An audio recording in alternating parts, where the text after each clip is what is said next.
everybody, this is Sean from The Verge, and I'm here at Tesla's design studio in Los Angeles, California, where the company just unveiled its first electric pickup truck, the Cybertruck. Welcome to the Cybertruck unveiled.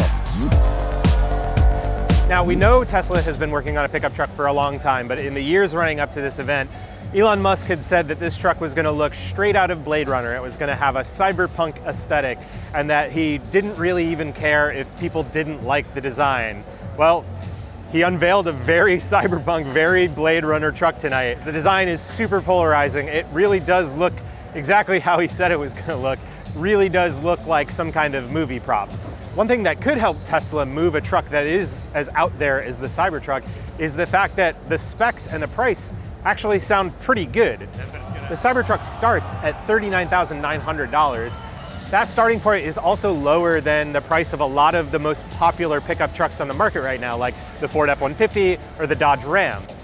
That version of the truck will get about 250 miles of range and be able to go from 0 to 60 miles an hour in about 6 seconds or so.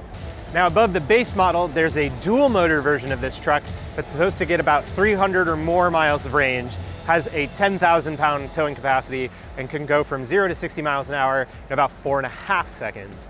The top tier Cybertruck costs nearly $70,000, but Elon Musk promised it'll have at least 500 miles of range, which is outrageous. That's more than any other car Tesla makes right now, and almost as much as the second generation Roadster, which is supposed to be coming in the next couple of years. The whole event was really sort of a tease at the big automakers who make a lot of money from pickups. One of the things that he focused on was the fact that this truck is going to be made out of cold rolled steel, basically the same material that SpaceX has been using to build its Mars rocket prototypes. To show off how durable he thinks this is, he had Tesla's lead designer come out on stage with a sledgehammer and not only take it to the door of a typical pickup truck, but also to the side of the Cybertruck.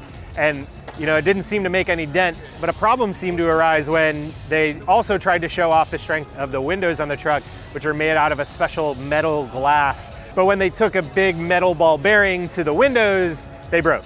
So obviously there's a little bit more to be done to make sure that this lives up to the sort of rugged standards that Elon Musk was promising tonight, but he took it in stride and kept sort of poking at the part of the auto industry that he really wants to disrupt with this product.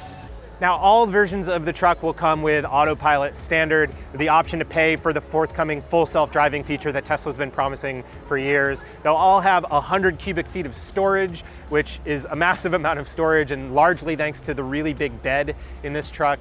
They have up to 16 inches of ground clearance with 4 inches of travel on either end. But Tesla didn't take much time to talk about the crashworthiness of this truck, and especially considering it's made out of this supposedly super durable, super strong steel, I'd like to see a little bit more about what's going to happen to other cars or pedestrians if and when this thing gets into a crash.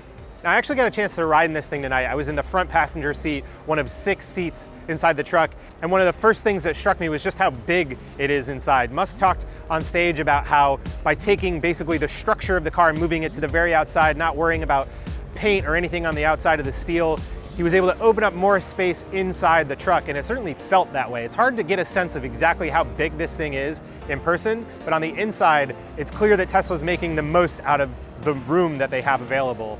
There was a 17-inch touchscreen tablet similar to the Model 3s, but a little bit bigger in the center of the dashboard that was actually running a new version of Tesla's in-car software that we only got a brief glimpse of. I like the design of it. I'm very excited to see more about that new version of the software and hear what Tesla has planned for it in the future. Honestly, the most striking thing about it is just how massive it feels underneath you. We don't know the spec on the battery in this, but the battery pack must be massive. You could feel how heavy it was underneath you as we were moving down the street.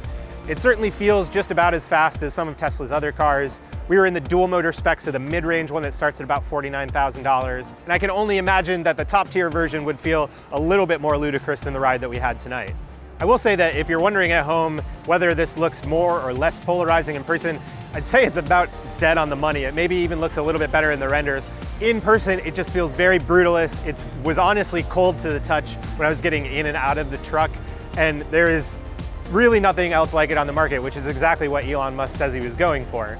Elon Musk is well known for not meeting deadlines on time or not living up to lofty promises that he makes. And I think a lot of people coming into tonight's event were trying to basically call him on the bluff.